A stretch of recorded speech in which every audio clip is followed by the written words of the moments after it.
Hello Gemini, Sun, Moon, Rising, and Venus signs. Kamusta kayo? Sana po ay nasa mabuti kayong kalagayan. Welcome back po sa Star Tarot. Kung bago kayo dito, welcome din kayo. Thank you sa inyong support. I truly appreciate it. God bless you all. Gemini, pauna mensahe ninyo, courage. Ayan. So, wish upon a star and release all limiting beliefs. No? So, siguro dati, Gemini, meron kayong mga pinaniniwalaan, na yung pala ay na-realize ninyo sa ngayon na parang wala namang nagawa ito sa akin. Parang matagal ko tong inalagaan paniniwala, pero parang it didn't bring me anywhere, no? Parang ganon. So, siguro ngayon, nare-realize nyo yan, may isip-isip ninyo yan, at maaaring maglalakas ng loob kayo ngayon na iwanan or isang tabi na kung ano man ang paniniwalang yan, because you may be realizing na whatever that is, no, na paniniwala na ninyo, that is limiting you to grow, that is limiting you to expand, no, instead na mag-asenso kayo, parang napipigilan ang inyong pag-asenso dahil doon sa limiting belief na yan, no, na pinaniniwalaan ninyo for so long. So ngayon, maglalakas ng loob na kayo. Natanggalin na yan, no, at hindi na ninyo yan susundin. What else? We have breathe, inhale stardust, and exhale magic. Ayan, so hinga. Kailangan ninyong huminga. Okay? Take a breather. Alright? Maaring stressed out kayo, Gemini. Maaring may mga sitwasyon kayo sa buhay ngayon na parang it's stressing you out. Maaring ito ay parang nasusuffocate kayo sa sitwasyon na ito. Maaring ganun ang ganap dito for some of you. Kaya kailangan ninyong magpahinga. We have light. Without the dark, we'd never see the stars. Ayan. So, parang pinapakita lang din sa inyo dito kung ano din ang halaga, no, ng darkness. Diba? Kasi hindi din natin maa-appreciate ang liwanag. Hindi rin natin makikita na mayroong liwanag kung hindi natin nakita yung darkness. Hindi ba?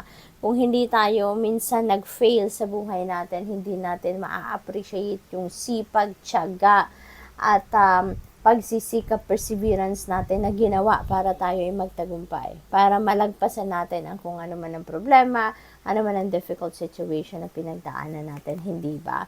Kaya they are equally good, the light and the darkness sa buhay.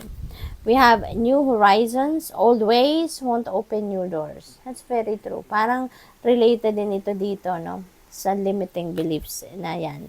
Kasi ngayon, no, kung hindi ninyo bubuksan ang inyong sarili, no, para sa mga bagong avenues, if you are not going to welcome mga bagong opportunities sa buhay ninyo, no, walang mangyayari. You will be stuck dyan sa old ways ninyo, sa old patterns ninyo. Kaya definitely ang iba sa inyo dito siguro nare-realize nyo na parang wow, ang tagal ko nang nandito sa sitwasyon na to, no? Marami nang dumaan ng mga oportunidad, pero dahil sa limiting belief ninyo, dahil sa old patterns and old ways na kinapitan ninyo, nandiyan pa rin kayo. No? Kaya ngayon, you're going to activate your courage and inner strength for you to be able to move on from whatever that old ways or old patterns and limiting beliefs, no? Na nag-impluwensya sa inyong mga desisyon in the past. We have expectation, Gemini. So, siguro talaga, no, merong mga pagre-re-evaluate, ang pagre-reassess na gagawin ang iba sa inyo sa ngayon. Kaya, parang kasama na dyan yung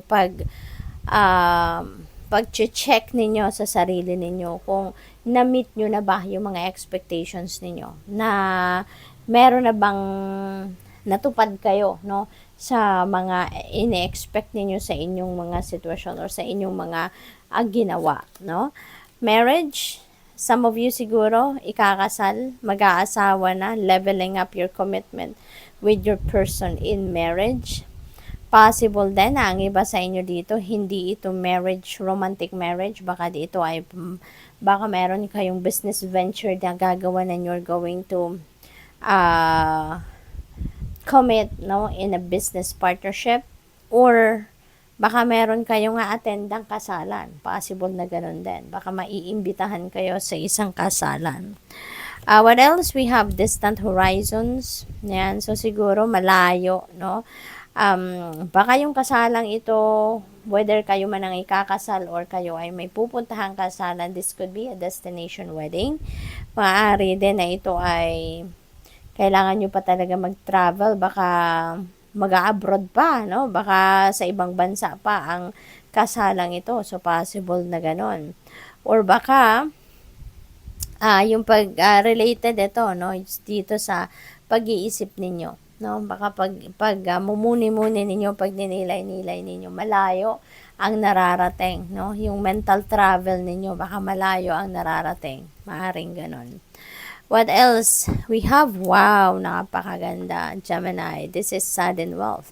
Merong bigla ang pangyayari na mangyayari dito at maghahatid sa inyo ng kaperahan, no? Additional na kayamanan, additional na kaperahan. This is financial gain na hindi ito manggagaling sa inyong trabaho.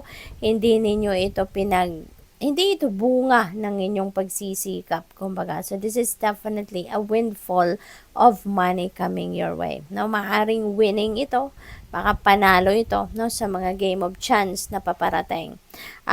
So, may mga synchronicity din dito, no. We have number 11. Number 11 is a master number. I suggest po, pakitignan din po ninyo ang ibig sabihin ng master number 11 po for more guidance. At saka, angel number 777. Triple, no? Ang energy ng 7 and 7 is good luck, no? That is very maswerteng numero. And triple pa, kasi 777. So, that is angel number 777. Pakitignan po ninyo, marami pa kayong mababasa dyan na makakatulong sa inyong sitwasyon, makaka-inspire sa inyo, makakatulong sa inyo na ma-navigate ninyo ng mas maayos ang inyong mga sitwasyon. We have 15 lovers. Ayan. So, with the marriage card dito, so definitely, ang iba talaga sa inyo dito, merong ikakasal sa inyo. Maaring kayo ikakasal or kayo talaga ay may pupuntuhang kasalan. Or baka ang iba sa inyo papunta doon sa, kung single naman kayo, no? Baka papunta kayo doon sa engagement sa ngayon. Baka merong mag-o-offer ng pag-ibig at kayo mapupunta sa engagement. Possible din, no? Gemini, na meron ditong magaganap na mga